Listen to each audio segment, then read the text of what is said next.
A week before the season and the Dallas Cowboys actually make this move, kind of crazy. We're going to talk about it and a lot of Eagles news as well pertain to another familiar face coming to Philadelphia. Eagles sign a cornerback and a lot more. Good news for Andrew Mukuba. Let's get straight into it all. What's the boogeyman? As a matter of fact, it was.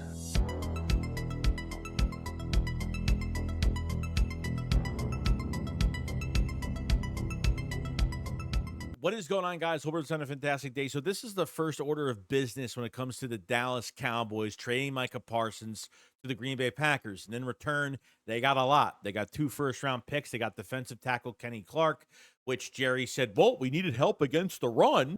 I've never seen a franchise treat their number 1 most valued player in that franchise right now. They get him to a 5th year of his career, not even give him an extension. The agent for Micah Parsons telling Jerry Jones on the phone to stick that contract up his ass. It's so embarrassing for Dallas fans. How can you defend a GM, owner, / everything of control? Jerry Jones was on the podium talking about the trade. He's still saying Micah Parsons' name wrong. He's calling him Michael Parsons. And because Jerry Jones is backed into a corner, of course he's going to say that they're going to play better without him, but does he really believe that?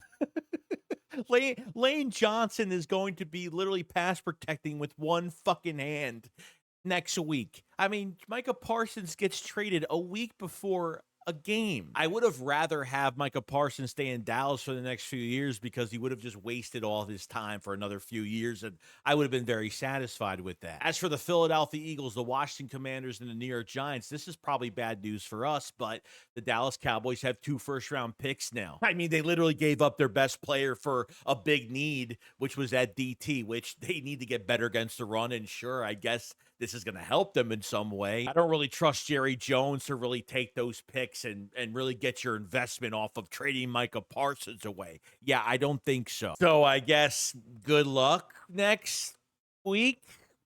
Yeah. Now we're going to be going into some actual news, realistic news with the Philadelphia Eagles, because that's what we're really all here for. And the first thing is that Britton Covey is back. Yes, the Eagles punt returner / wide receiver is back with the Philadelphia Eagles. Britton Covey was released by the Rams a couple of days ago, which we talked about. And I said, you know what? Maybe the Eagles don't have any interest in bringing him back. So Britton Covey goes to the practice squad now, back with the Philadelphia Eagles. He is healthy, and I wonder what the plan is here. And all I can really think about is they brought him back because they want their punt returner back. Avery Williams isn't on the roster anymore, and Anaya Smith isn't on the roster anymore. And they're going to kind of do the same thing like they did last year in 24, where they're going to bring up Britton Covey 3 times from practice squad to the active roster for 3 games. And by the time he hits the active roster for his 3rd time, they are going to force him to be on the active roster because that is the rule. I think Britton Covey's got great speed, great vision. The problem is he's just very undersized. He takes 1 hit and he's out for a few weeks. And he was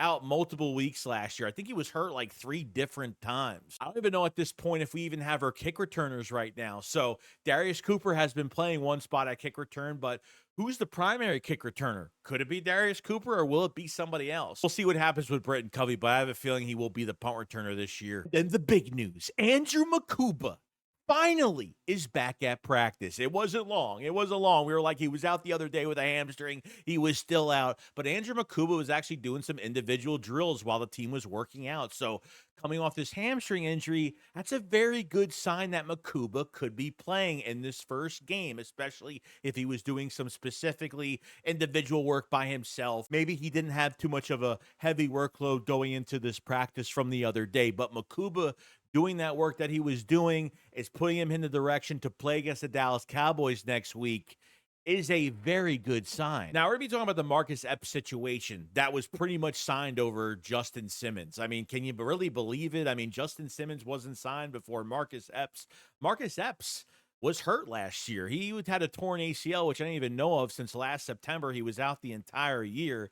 Now he comes back to Philly, to a very familiar place, knows the fans, knows the coaches, a lot of chemistry around this team, and, a lot of familiarity too. I don't think he's ever going to start for the Philadelphia Eagles, but this could be a guy, God forbid you have injuries, and especially Andrew Mukuba, and since his health hasn't really been high priority. I think adding a veteran in the room like this is an insurance policy because, you're hoping that Mukuba can stay healthy for the whole year. That's what you're hoping for because as of 2 injuries in the offseason program, you're hoping this doesn't happen again. And I don't think Howie trusts him staying healthy the whole year. So you sign a veteran back there, and they got rid of Christian McCollum, and they didn't sign Justin Simmons, so they must have thought that Marcus Epps was a pretty low-risk, high-reward, cheap signing since, he's been here before and can learn really quick. Remember the Eagles tried to waiver claim on a cornerback from the Ravens a couple days ago? Well, they ended up getting another corner from the San Francisco 49ers. They did sign cornerback Ambry Thomas to the practice squad, 25 years old. He was a third-round pick from Michigan, so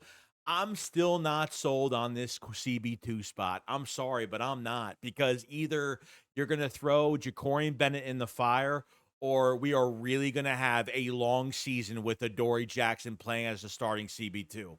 I'm sorry, but I really hope that Ja'Cory Bennett gets to start. That's going to be the best thing for this team. I already know that Ringo is out of the equation because the last few days of training camp, he was not even playing with the second team. So he's definitely out of that. He's sticking to special teams. I really don't want to see Adoree Jackson play 8 to 10 yards off the ball. Can't make open field tackles. It's going to give up a lot of yards for us. I just don't trust this situation. I don't feel good about this at all. You better throw Ja'Cory Bennett in there. Is he going to play perfect? No. Is he going to win every matchup? No. I'm expecting him to go through these growing pains and struggle and actually get better in 4 to 5 weeks, because that's how long it's going to take for this defense to really gel. It's going to take some time with a few new faces you have. And you're telling me right now they're adding a corner because they feel good about this position?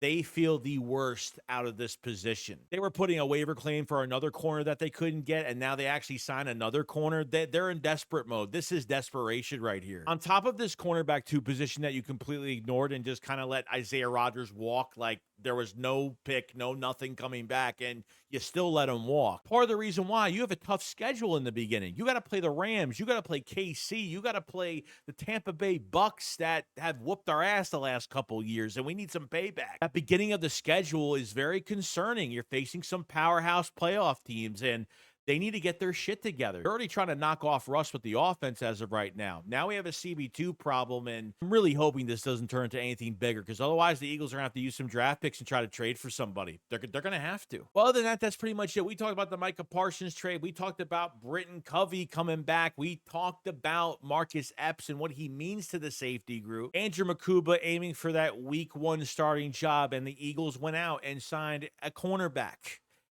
And it looks pretty damn desperate. Make sure you subscribe to the channel for more Eagles news every single day. And make sure you hit the like button because it helps out tremendously. You guys have a fantastic day. I will see you guys on the next one. Shakes what up, follow side. Peace out, guys. Peace.